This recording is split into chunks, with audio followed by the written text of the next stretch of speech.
Oh, we are back. My word. That, no, I think I'll leave that one done. That is full Alfie Moon spec, isn't it? From EastEnders. Behind the bar. Hello and welcome.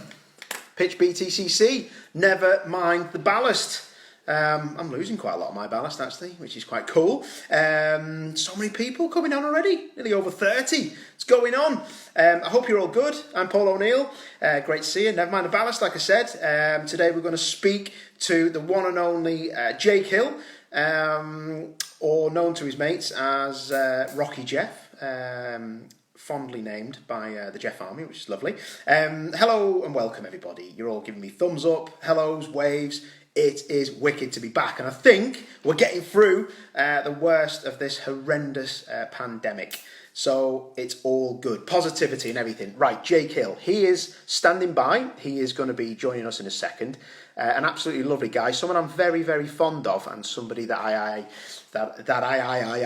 massively admire. I think he's an absolute diamond. I think he's one of the not underrated talents. He's very, very well rated. I just think this is going to be his year to really shine in a great car with a great team and some great support. So let's welcome him inbound. Let me get me in. What's wrong with my man? Don't worry, it'll get better. Right, let's get Jake in. So press go live. Alexa, what do you know about Jake Hill? Here's the Wikipedia article on Jake Hill. Jake Hill is a British racing driver who is currently competing in the British Tour. Listen to that. The trade price cars racing. He is the son of racing driver and motorsport commentator Simon Hill. Has also driven for Team Hard, Rob Austin Racing and Motivate Performance. Would you like me to keep reading? Alexa, no. Could you stop there because I've got an interview to do? So you've basically told us everything we're going to chat about. Stop now, actually. Jake Hill, how are you, lad? Good, you alright? I'm alright. How cool is Alexa? You can just get any info out. That is awesome. That's mega. That's the best thing I've heard all day. No, it's amazing. You probably didn't see one of the ones I did. I can't remember who that was it. I asked who the best touring car driver was. Did you hear about this? No. Listen to this. I'll see if it'll do it. Alexa.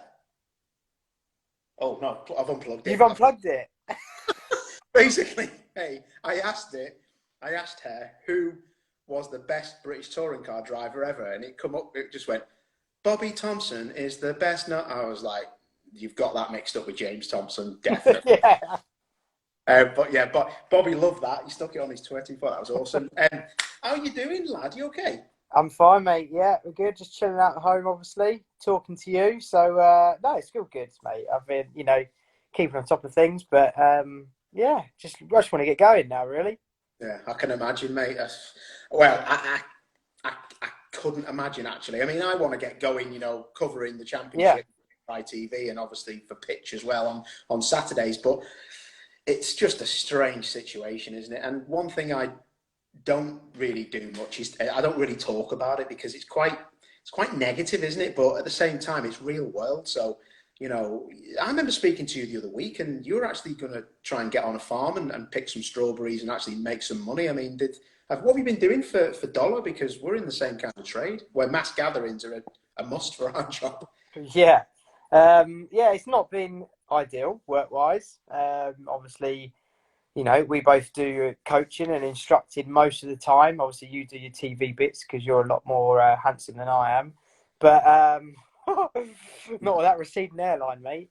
But no, it was okay. I did actually apply to do some strawberry picking and stuff like that. But unfortunately, it never actually went through. I ended up painting my mate Ollie Streak. He runs a bathroom company. And he built a new place in Maidstone, just down the road from me. So I ended up painting his showroom and stuff for him for about 10 days. So that was cool. So that earned me a little bit of money. Just sat there with my tunes on all day. I had my builder's cup of tea, all that sort of stuff, and just cracked on. So yeah, that was all right. And I managed to get back coaching for the first time last week, which was cool. So we are getting there slowly, but it's just going to take a while, I think. Yeah, it will do, mate. But we'll be fine. We'll get back to normal, I'm sure. This is the most positive I've felt for a long time from what I'm hearing. I don't watch the news so much, so just like to Yeah, hear opinions. But I don't think there's many British touring car winners, mate. That I've been painting the mate's bathroom store for a couple of quid. yeah. That just shows the measure of you. So, you know, what I wanted to say to you, mate, was really, speak about your past, how you got, to where you are. It's been an incredible journey from someone who looks from the outside, and I'm pretty close to you guys and your family. As in motorsport terms, I know quite a bit about you. Work with your dad, who's obviously used to work with ITV, like myself. But Yeah. I think you're best summed up in my head as a driver who's just got so much speed, never had any money, and I think the 2009 season in Ginetta Juniors probably summed up what you're about, mate, and that was absolutely rapid, led every race that they were in, but always got turned round or was in the barriers. I think that's how it's different now, but that was you for a long time, when it made just wrong place, wrong time, but rapid. Yeah, it was. I mean, my Ginetta Junior career was definitely win it or bin it. Yeah, in 2009, I only did half the year. I did up to Croft, won my first race at Croft, and then I came back for Brands GP round and dominated. Won both the races there. So, yeah, it was mega times. And in 2010 in juniors again, I was going out for the championship. It was me and Tom Ingram. We were fighting it out to the very end, and yeah, I absolutely spanked him on wins. I got 10. I think he got like 3 or 4. But yeah, I had a bit of an instant halfway through the year, and I got disqualified from a round. So it just goes to show the win it or bin it, I guess, really. But yeah, I've moved on a bit since then. I think I'm a lot better now in touring cars. But yeah, those are great times, and yeah, loved it. Absolutely loved it. Learn a lot then, mate, from that. Yeah, juniors, in my eyes, Ginetta Juniors are probably the best starting ground for anyone wanting to go a similar route to which I have. Even like Lando Norris, obviously he's a Formula 1 driver now. He did juniors for a year. I think from a racing point of view, don't know if there's anything better from a junior category than Ginetta Juniors. They really are. I mean, you've driven them probably since then as well, and A lot, yeah. oh my word, I've driven them. They're on road tyres, Michelin road tyres, Yeah. sequential box, limited to 100 mile an hour. But the momentum you have to keep through the corners is mind blowing, and that's why I've got so much respect for the young boys and girls who do it. It's unreal, isn't it? Yeah, I think, and to be honest, when I did it as well, we were on a H pattern gearbox as opposed to sequential. So I think the guys and girls, there's quite a lot of girls doing it when I did it, that could really change gear properly, is what it came down to, were the quick ones. Whereas now you can come out of karting and you don't have to use the clutch at all. You just pull up and pull up, push down, and that's it. You can change gear really easily. Whereas when I did it, it wasn't like that. It was very hard to change gear properly, especially if you hadn't done any karting or anything like that. You've got the driving bit and the gear changing bit to sort out. But I think that's where, for me, my sort of perfection came in terms of trying to get everything right, which has obviously led to me trying to be as perfect as I can now in touring cars, with driving the car at least. In juniors, you had 100 horsepower, and so it even slowed down when you were going up the hill. So for instance, one of the key ones is you go through, is it Knickerbrook, the chicane at Alton? Yeah, to go up Clay Yeah. Hill. Yeah, so you go through Knickerbook, and that last right before you go up the hill, the momentum was so key. And I remember, I'd walk the track at sort of 6 a.m. on a Saturday every weekend without fail. So before anyone was up, and I'd just sort of look at every curb and every detail of every curb to see what was a big curb, what was a chunky one, what was small, what could I ride, what couldn't I take that would allow me to keep the speed up. I think it was those little things that added up to, well, me winning as many as I did, really. And I think that continues, just because we're in a 400 horsepower touring car now and it's got all the power in the world to get up a hill, why should that stop you losing half a mile an hour to stupid curbs and stuff like that, So, I think, that thought process I put into it is, that I started in juniors, still continues today. Yeah, it is. Like you say, it doesn't matter. The cars are heavy, so I Yeah, think that you carry your momentum forward. It always has been. They yeah, have a lot of, don't they, these days with the turbochargers. But yeah, there was probably a time when you didn't think you were going to ever race a touring car, mate. Because I remember 2010 when you had such a good stab at it, and Tom Ingram is probably one of the best touring car drivers on the grid, like yourself. yeah, I'd say so. You must have been, mortified when it come to trying to get things together, money together to go racing in 2011, and you moved up, didn't you, to G50 Cup? Was it? I remember. Yeah. How difficult was it to make the step to those cars, Um, power wise, but also money wise as well? Because you'd still trying to you and your dad and everyone else trying to find money to do it, weren't they? yeah, of course. The money side is without doubt and still is the hardest part of it all. It's there's been certain people that have been in my career, partners and sponsors, especially early on, that without them, this dream would have died a very, very long time ago. So yeah, it's been hard. Transformation to the car, to the G50, that was pretty easy. But like you say, it was the money situation that sort of held us back really. From then on, really, until I got to touring cars, that was, I went through a real dark stage of not being able to race, basically, simple as that, and really struggling to get everything sorted. But yeah, there was, people. One of the main people is John Miskin, who's been a big part of my career and still is. He doesn't actually sort of sponsor me, so to speak, anymore, but he's still a big part of the foundations that the people that are there. So yeah, without him, it would have been game over. Even in juniors, really, he came in 2010. So that just goes to show the loyalty that he stuck by me for 10 years, basically. It's been insane. But yeah, and obviously Dad, really. Without Dad, again, this would have just been, yeah, it wouldn't have been possible at all. There's the amount of times I can remember. I think even going back to 2009, the Brands round I came back and did, the last one, he had a bet with a sponsor and he said, pay for the round, because we weren't going to do it. We didn't know we were going to do it until Friday afternoon, right? And he said, pay for the round, and if Jake doesn't win, I'll give you your money back somehow. And You so kidding me? yeah, he didn't tell me that until afterwards, Dad. And we did it. So I remember you winning. It was a double header, wasn't it? yeah, and so that is how tight it was. There's no cover up here. There's no Dad's got a magic pot somewhere. Like a lot of drivers, it's true. They go, oh, we haven't got any money, but really, they have a house and they have a nice car and stuff like that. Not for us. Dad was up until 3, 4 in the morning, most mornings of a race weekend, trying to scrounge just to get bits. Even if it was 200 quid, it was something. It would pay for half a tyre. So yeah, without Dad and John later on, yeah, it would have been gone a long time ago. But obviously, my dad believes in me 100%, and John does, and still does now. And without those guys, yeah, it would have been gone, mate. It's crazy, isn't it? And I hope you don't mind me saying this, and I don't think your dad will mind me saying this, but there's conversations I've had with your dad in the past, and he says, up and down this pit lane, and I think you know what's coming. Up and down this pit lane, I'm probably the only touring car driver's dad that doesn't own his own house.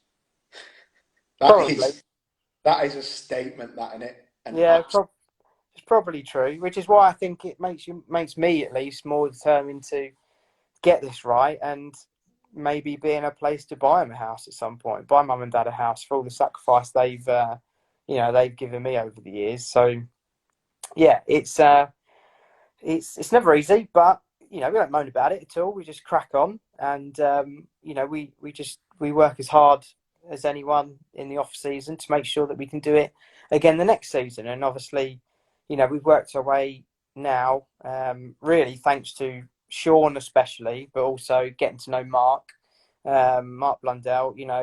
It's put me in a position where this year we can have a really good go at it, you know, and you know, I'm not going to lie to you, I'm more G'd up than ever, and if I don't finish this season winning some sort of a championship, then I'll be disappointed. You know, I'm going absolutely balls out for this one.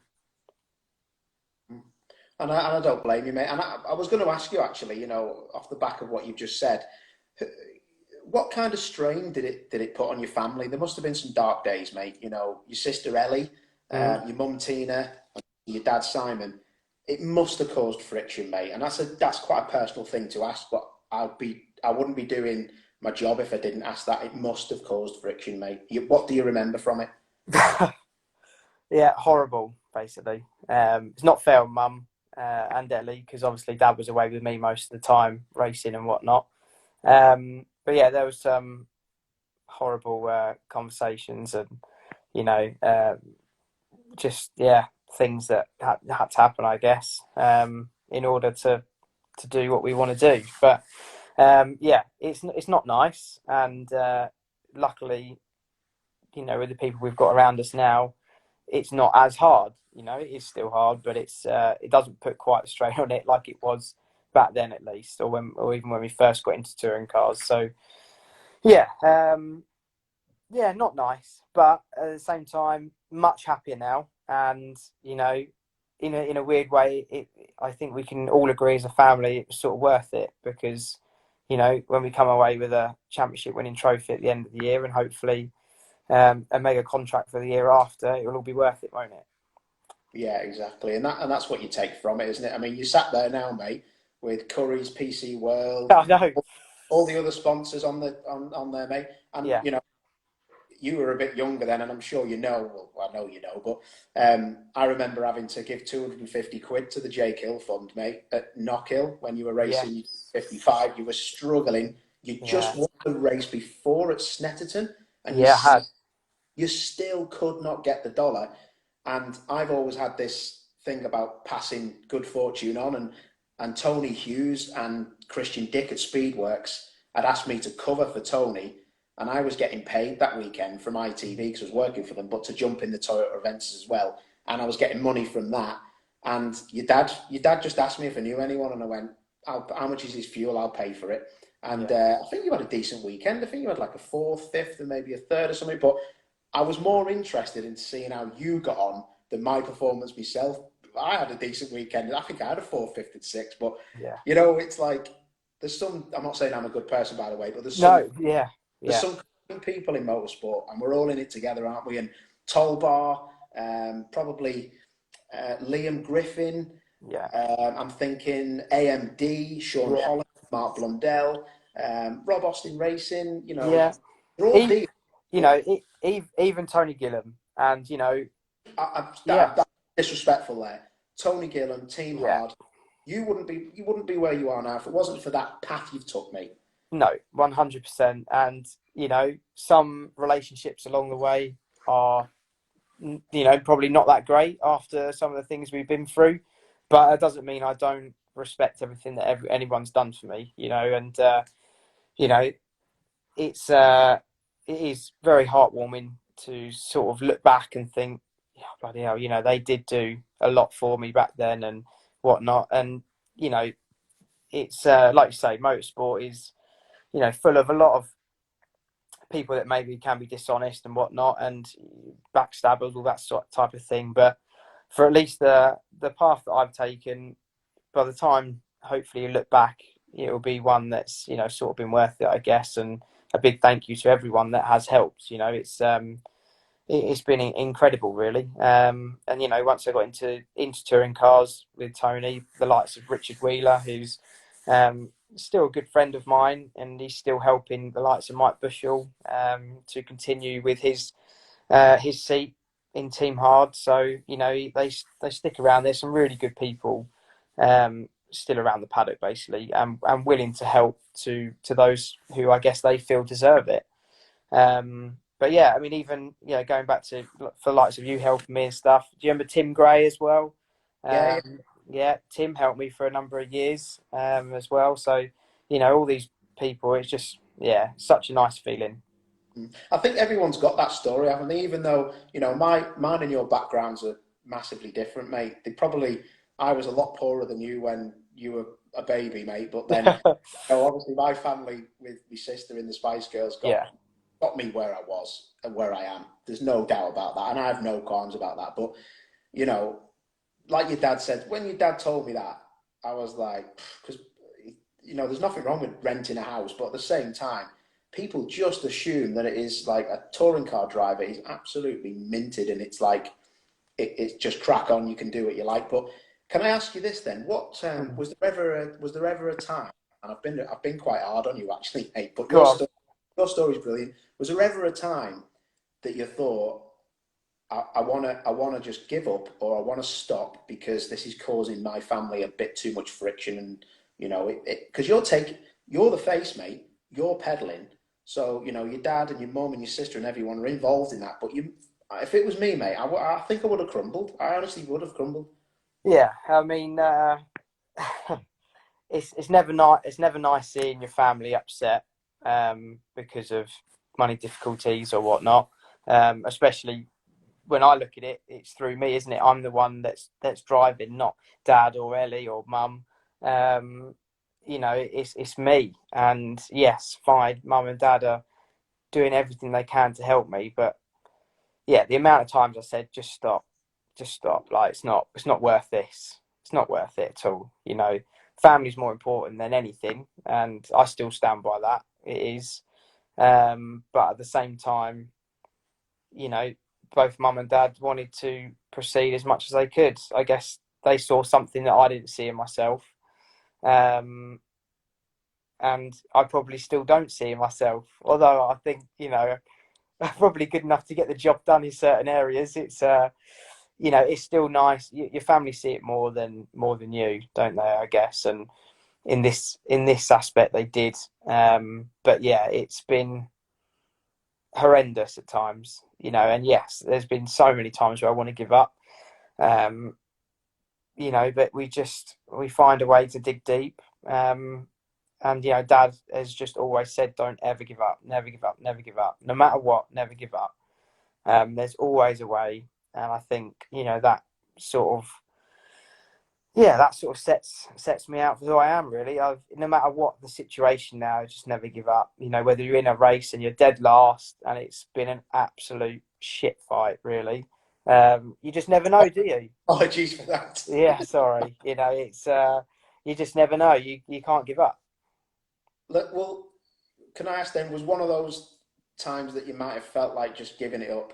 And because I know, because I'd spoken to you just afterwards, but you had your split with Team Hard. I don't know what happened there. I don't want to know.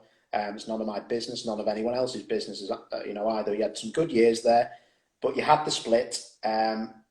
Desolate, mate. Desolate summer. Didn't need that, did you? Big way in the summer break. AMD give you a test in the MG. I remember looking at the times and I was like, where's Jake? And you were right at the top. I was like, are you having a laugh? That thing's a snot rocket. Yeah, it was. It was a snot rocket. The summer of 2018 had 2 decent years with Team Hard. Got my eye in. The end of the life really for the Avensis in 16. Did all right. We got so many sort of good top 10s, which was a big thing. Let me just stop you there. One of the best qualifying sessions I've ever seen. Croft. I think you qualified 5th or 6th. And then I interviewed you after you finished 6th in the race. Yeah. It was like you'd won the world championship. Oh. It was amazing. It was incredible. I still remember it. That was the highlight of the year with the team and for my first year in touring cars. I always loved Croft, and for some reason, we didn't have an engineer for 2 years there, so it was literally just me and Kingsley, who was the team manager there, guessing pretty much. And the car didn't change much throughout the year. We had pretty much the same setup for every circuit. And when we got to Croft, it just sort of worked, really. And I'm thinking, what am I doing in a Team Hard Avensis battling Rob Collard for 5th position? This is not right, But I held him off somehow. And I think I did actually finish 6th thinking about it. And I was really annoyed because Jordan at the time was driving for Motorbase and he was top independent and he was literally just in front of me. to get an independent win, that would have been insane. But yeah, that was good. And then 17, the sort of rebirth of the Passat. It was all right, but again, we still didn't have an engineer really. So it was sort of just guessing again. And it was okay, but we just really struggled at times, and the whole team did basically. And then 2018, Jeff Kingston came along, redesigned the car. He came fresh from from Tom Ingram's team, Speedworks. Redesigned the car a little bit, and it seemed to have worked to begin with, but then we just could not get it to work properly.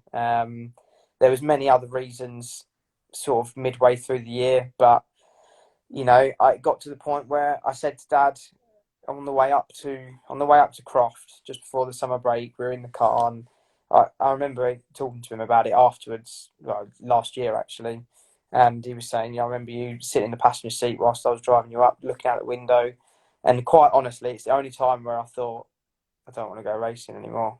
I was just so sick of it.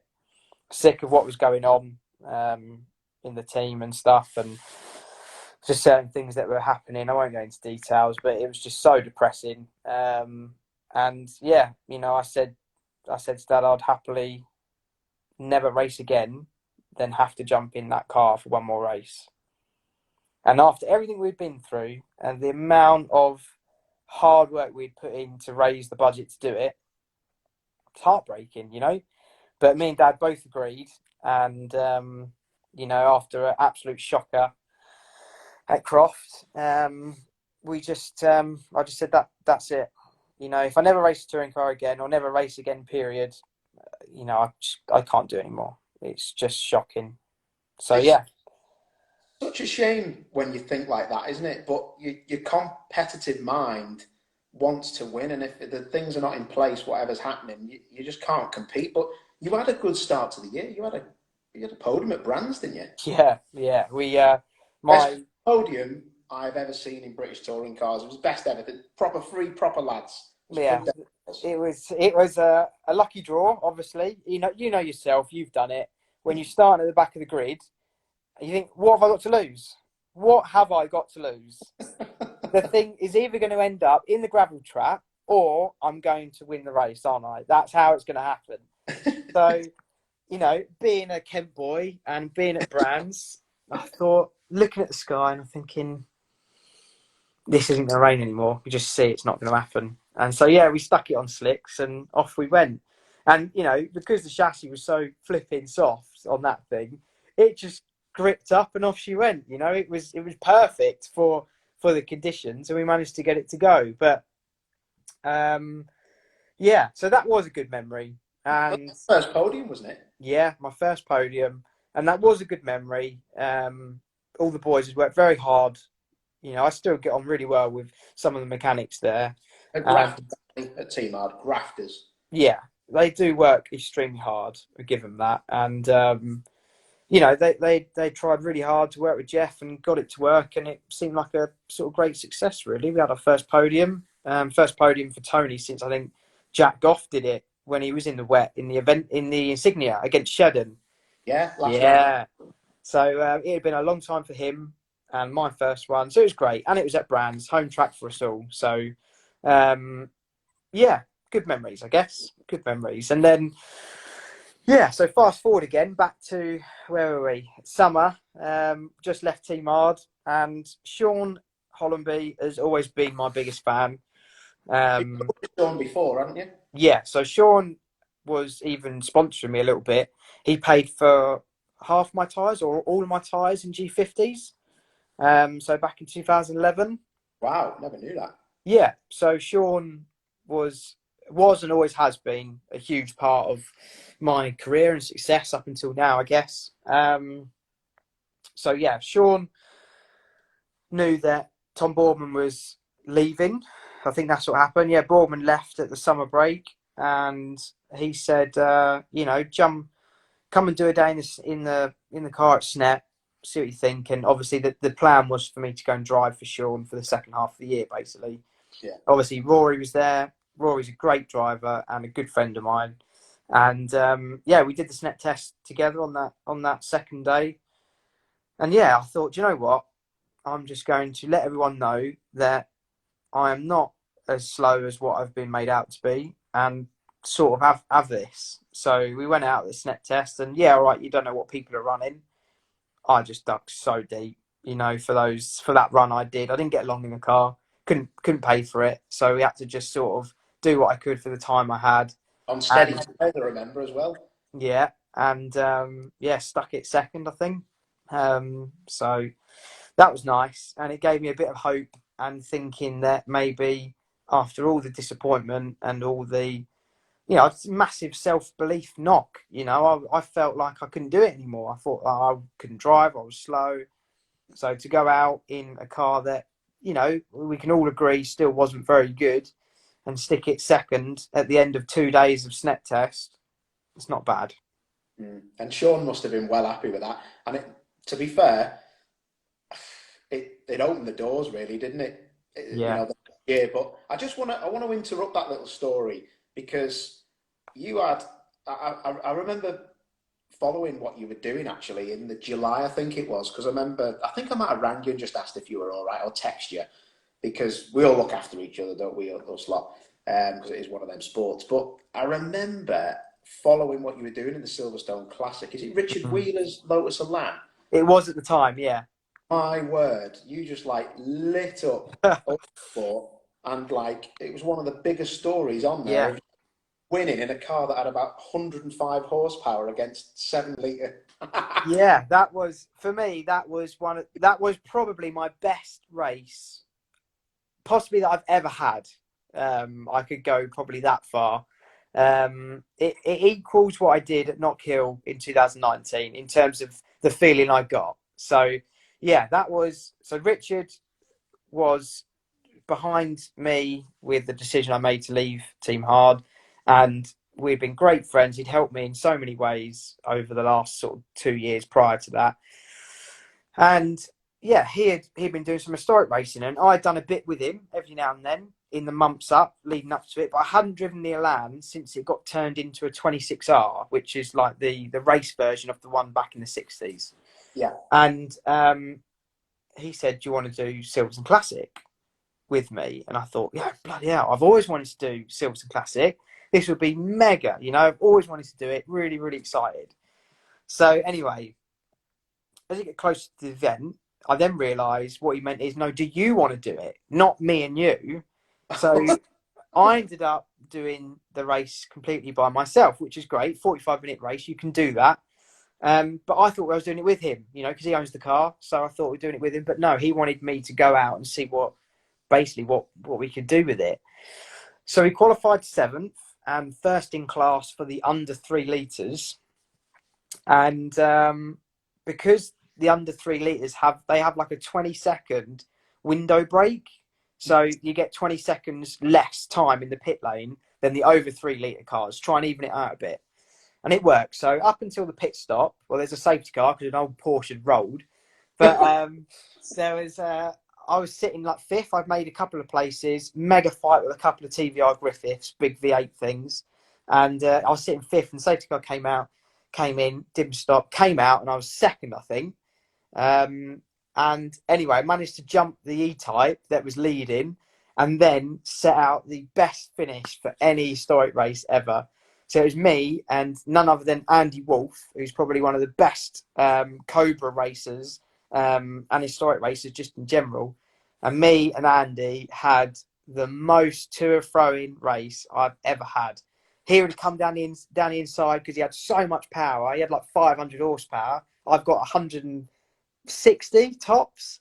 And he'd come down the inside and I'd be like, no, and just brake like 5 cars later than him and just go back around the outside of him.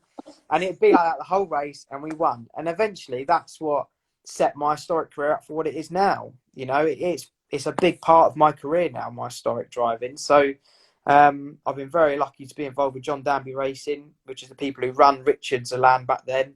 Richard then sold it to Rob Fenn, who I went on to share the Mustang and that Elan with for the whole of the Masters campaign last year, which we then went on to win another 7 races together. Oh, it's amazing, mate. And I've never seen you. I've actually never seen you look so enthusiastic about Oh, over racing the cars. moon. It's so pure, isn't it? The old So stuff. pure. It is like a Ginetta Junior with worse tyres, more power, and brakes that are made out of wood. It's ridiculous. But oh, what a phenomenal race! Loved it. Oh, mate, I absolutely love that. That's amazing. And I think that was a good thing for you mentally. You can tell me different, but Yeah, because it must have been dark, mate, in July, and then for you to have that race and realise that your dad must have been absolutely loving that because of the result, but because he knew that you're a racer and that's what you wanted to do. yeah, exactly. It was just such a. I go racing because I love cars. That's it. I love cars. I love motorsport. I've grown up around it, and to be driving now some of the cars that I'm in now, GT2 Le Mans cars, LMP2 car I'm testing next week, 99 Lola, and that Mustang, the Elan again, so many other cool cars I've driven in the year of my historic career, and getting to drive, it's just insane. And all from Richard going, yeah, go on, Jake, have a go. And not only did that, set my career out, but like you said, it mentally cured me, and gave me a passion for driving again. And that's why sometimes I think, do I even want to continue doing touring cars? Do I want to just have like a full-time historic career or sports car career or something different? But then it's times like what happened last year and what's going to happen this year that goes, touring cars is still the place to be. It's what you strive for, mate, and that's what it's about. But I just want to ask you a couple more things, and one of them, you probably knew what was coming because you've seen the image that the Jeff Army put on for you. Uh, so you're fondly known as Rocky Jeff. Uh, Rocky Jeff. Rocky Jeff. There's two reasons for this, I think. One of them is trying to knock out Josh Cook at Thruxton with complex, and I had to go on the television and defend her, which Yeah. was not that I think you did it. I just wanted to make sure that it didn't get lost. That because people were accusing you of pushing a marshal, Yeah. which was, I mean, what was it from your point of view? It was just a little battle with Josh Cook that went wrong, wasn't it? Yeah. I mean, it's first of all, I'd say it's very different now. Me and Josh are actually really good friends and we have a great laugh together. So actually, what happened has made our friendship strong, I think, and I actually really love Josh now. He's a great lad. But anyway, throwback to 2000, what were we, 17, I think, yeah. And I don't know what it was. Josh was really feisty back then. He still is now, but he does it in a much maturer way, as do I. I'm not saying I wasn't back then either. We were probably very similar, which is why we sort of clashed heads a bit. But yeah, he was just battering me a couple of corners, and I was getting pretty sick of it. So I laid into him, he laid into me, and I just took him out. Plain and simple, just took him out. I wasn't ready for And that. yeah, took him out, and we come to a stop, and I was raging. I don't care how tall he was, how ginger he was. I was going for him, right? And so I got to the door, pretty much ripped the door off its hinges, and just as I was about to get to him, the marshal sort of.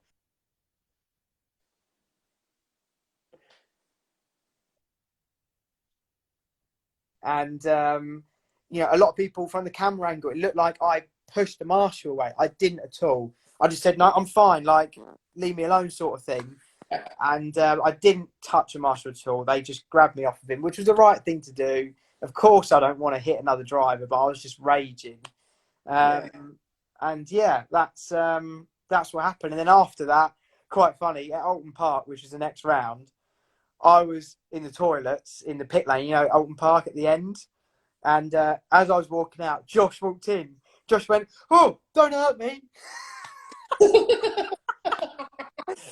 That's And typical. Yeah. yeah, and after that, we just sort of hugged, kissed, made up, and we've been great friends ever since. That is amazing. I think you've just hit the nail on the head, actually. It was, two guys who I regard as super fast.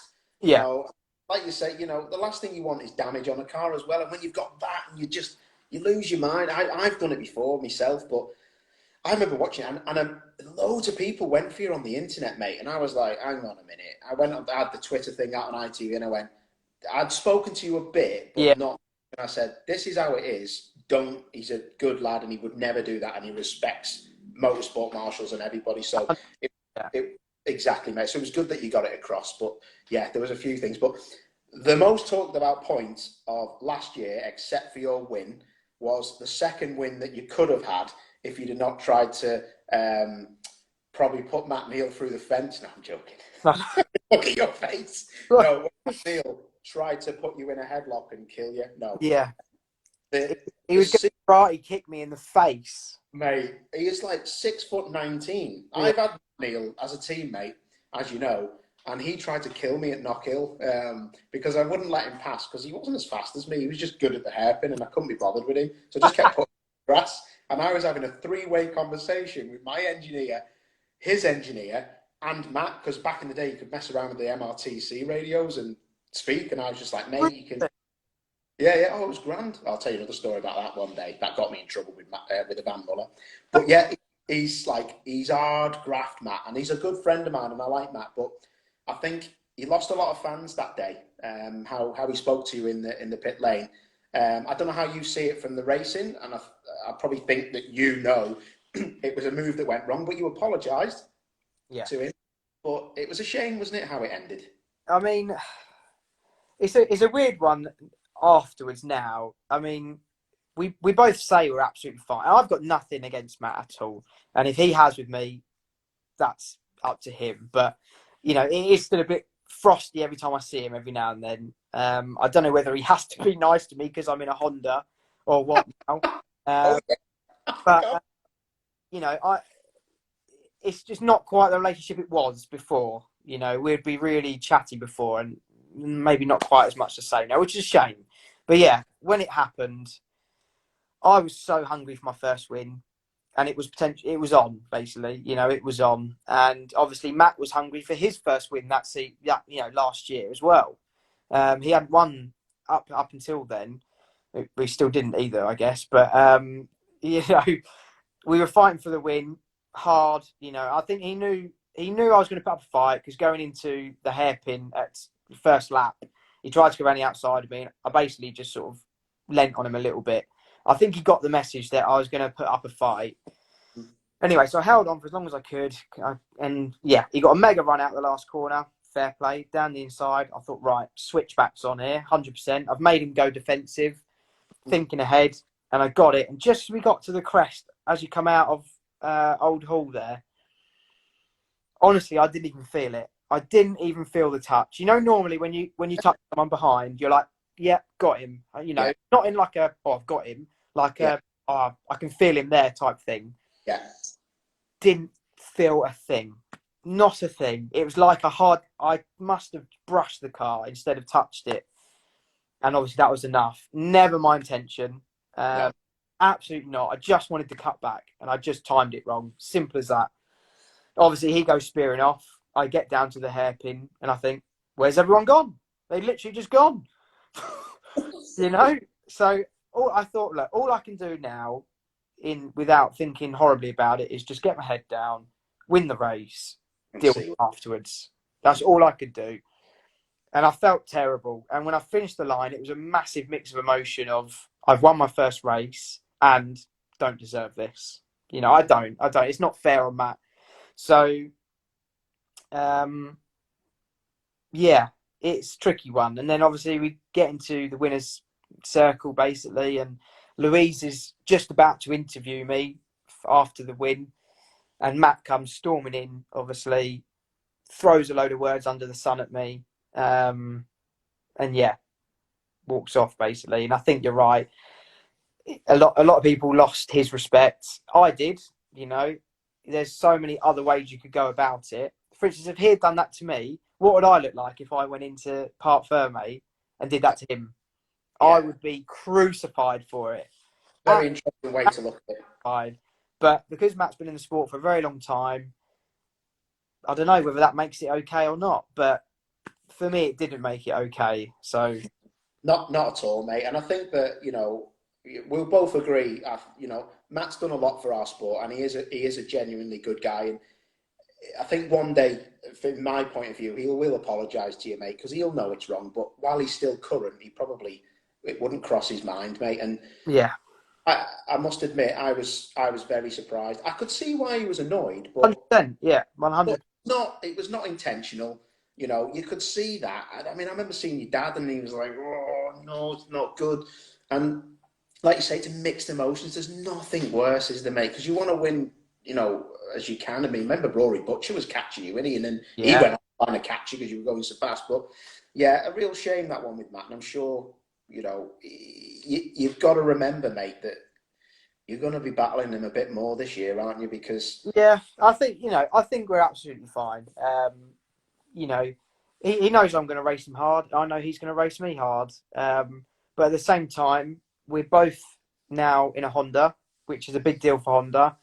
Although I'm not driving for the manufacturer team, I am fully aware of, the fact that if I can win in a Honda, that's still good for Honda as a manufacturer, whether it's the factory car or not. So I'm totally batting on the same side as Matt and Dan. yeah, And Josh, for instance, and Tom, and all these boys, everyone who's in a Honda. As far as I'm concerned, we're all in one big team, but not. We're all still doing our own thing, but we're all still batting for the same person. So, I'm 100% on board with that side of things, and I'm more than happy to go for a pint with Matt and forget about it all. And move over.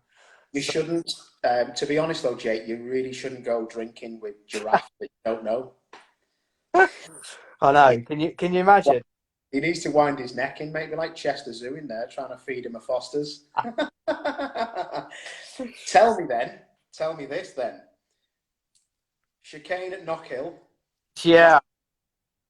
going for the win. Josh Cook in a massively more faster Honda FK8 behind you, or whatever it is, ZK9, ZZR Ninja, catching you tinily.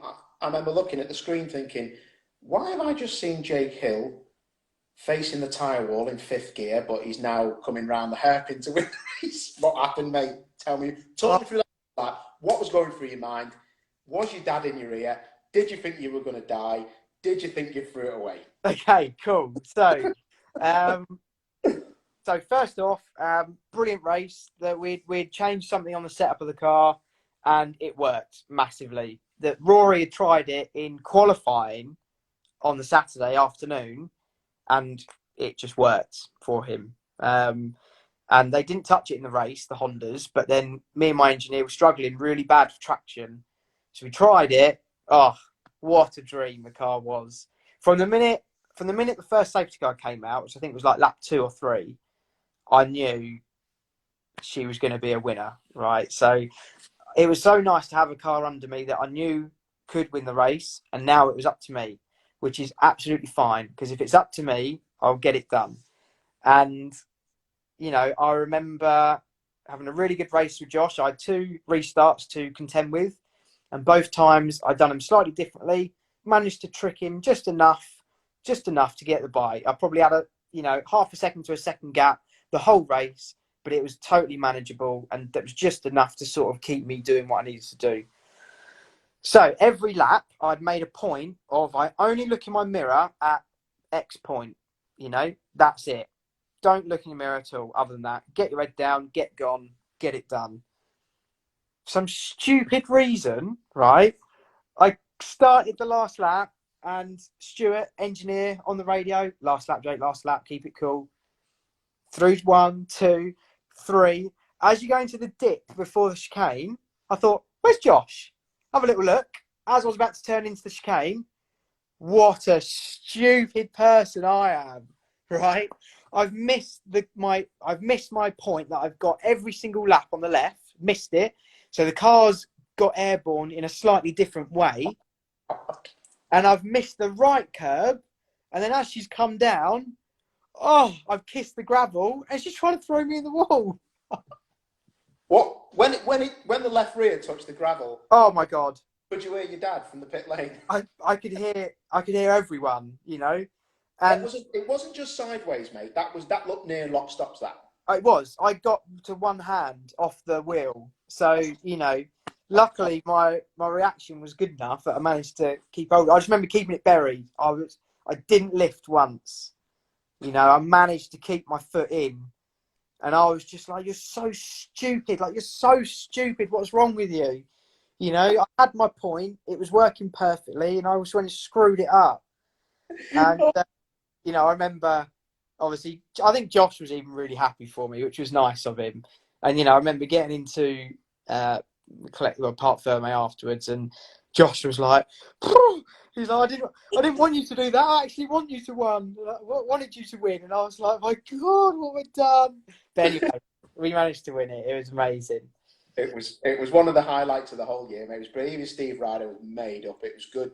And Tim Harvey always surprises me, Tim, because before I started working with him on the TV, I always just thought, oh, he's hard working. Like, I'd raced against him and he doesn't really care. And I found him a bit like, oh, he's only saying nice things because you're there in front of him when you're racing.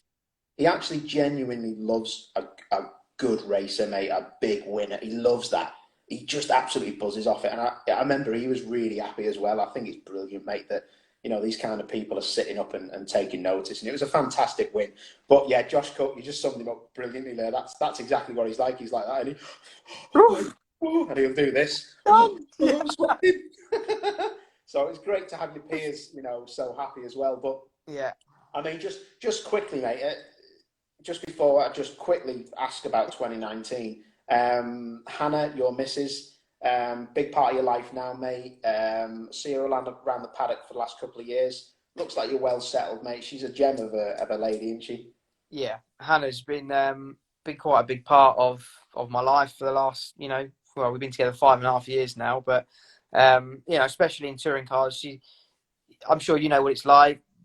Girlfriends in the past or whatever, they just might not get it as such and get the sort of commitments we have to do on a race weekend. It's tough, I can't imagine if it was on the other foot and she was, I don't know, racing horses or something and I had to be in the background, how it would be tough. That's the way I try and look at it. But she does a brilliant job. For instance, on Saturdays, she's always there with my drinks bottle. So when I come in for a tyre stop, she's there, with the drinks bottle and stuff like that. She's, she goes off, makes my lunch and that ready so that I don't have to worry about it. And, she's a big help. So, yeah, she's mega when we're racing, and obviously she's great when we're at home as well. So yeah, I love her to bits. That's grand, mate. I like that. It's nice to hear. Right then, last one. This year, when we get going, massive opportunity. Great car. Rory Butcher and Sam Tordoff did amazing things in the car. Mike Bushell. You must have, when you got that phone call, mate, it must have been like winning a touring car race again. It must have been a great feeling. And what great guys Mark Blundell, Sean Hollenby, and everyone who supports you, mate, are, because this is it for you, innit? This is not going to get much better. Yeah, I don't think there's a better. I don't even think the new Honda is maybe quite as good as the FK2 is in some ways. I think even Matt Neal, I have spoken to him about it, and he said even, the FK2 holds some pretty good sort of secrets in the car in terms of, just how good it is, really. So, to be in that car for this year, especially with the engineer we got, my engineer Craig has been involved with the FK2 even since Jack Goff, when they had it for the last 2 years before AMD got them, before Sean got them. It's just going to be, the car's brilliant. I fell in love with it immediately, and obviously at media day we were first and second all day. Me and Tom were just switching, which is great. And obviously BMW are going to have something up their sleeve. They always do. Dynamics will, and no doubt me, Josh, and Rory will be fighting for the Independence Championship. I have no doubt of that. Both of those lads are absolutely rapid, and they're both in good bits of kit. So it's going to be tough as always, but I'm well up for it. Really, it's going to be, yeah, I'm just really looking forward to going racing again. I've missed it so much now. It's been such a long winter, isn't it? And yeah, I'm definitely ready for it. And I think, the aim for me personally is to win the Independence Championship, and if I can, finish inside the top 5 overall, really. But let's see. See what happens, mate. Well, listen, it's been a long road since 2009 and previous, mate, doing a bit of karting. Last word. Any guys out there who have got the kind of the same path as they're starting the same path as you led, and to get to where you are, mate? What kind of advice can you give to these people, or any club racers that sometimes don't want to take the car to the track and bother with it? What is? I think I know what the advice is. Well, yeah, I mean, the biggest thing that I've learned is just to never give up, but, understand what you're sort of fighting for, really. If you really want to make it, you will find a way. And, and if there isn't a way, then, you have to look at yourself and ask whether you actually want it as much as what you say, but I'm very fortunate enough to have my dad fight for me as much as he had, because there's times where I would have given up. But he didn't, and still hasn't now. So, it is about having, family support for sure. Because, like I said, if it was just yourself doing it, you'd think, can't be bothered with that anymore after some of the hassle you go through. But, you just got to push and do everything you can. Take every opportunity. If you're in a position where you have the chance to jump in a track car for a bit, or just do something, do a few laps at a test day in something. You've got to take every chance you can, because you never know where it's going to lead. And I wouldn't have got some of the drives that I've had over the years without going, yeah, go on, then I'll have a quick go in that, or a quick go in this. And those little things, they add up to so much. I'd say then probably never lose your passion, mate. Yeah, exactly. Top man. Listen, Jake, I said this wasn't going to be more than 40 minutes, but your story is epic, mate. I absolutely love it. There's been loads of questions, mate, but we've not been able to go through it because I love to chat. But sorry to everyone for that. Maybe we'll try and do a follow-up one at some point with some questions. Yeah, defo. If everyone's up for it, I'll just host it and I'll ask the questions for you, mate, for everybody. But listen, Jake, absolute pleasure. Send my best to Hannah. Your dad's been on. You want to look through some of the comments your dad's been saying. Oh my word, you're not going to drive. No, I'm joking. He's been ripping into everyone. But yeah, it's great to see a family at work, mate. And it's great to see someone who's actually got somewhere now. They've got a platform to win some consistent races. So thank you, mate, and we'll speak soon. Thank you very much, Owie. Thanks to Pitch Sport. Cheers. Top man. Cheers, Jake. Yeah.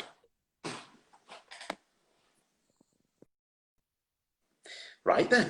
Well, that was cool, wasn't it? Thanks again for everyone coming along. I'm sorry that might have gone on for a bit longer than I thought, but Jake has got such a cool story, and his family really, I admire massively. So it's really cool. Anyway, we'll catch us later. And yeah, Simon Hill, some of your comments were awesome. See you, mate.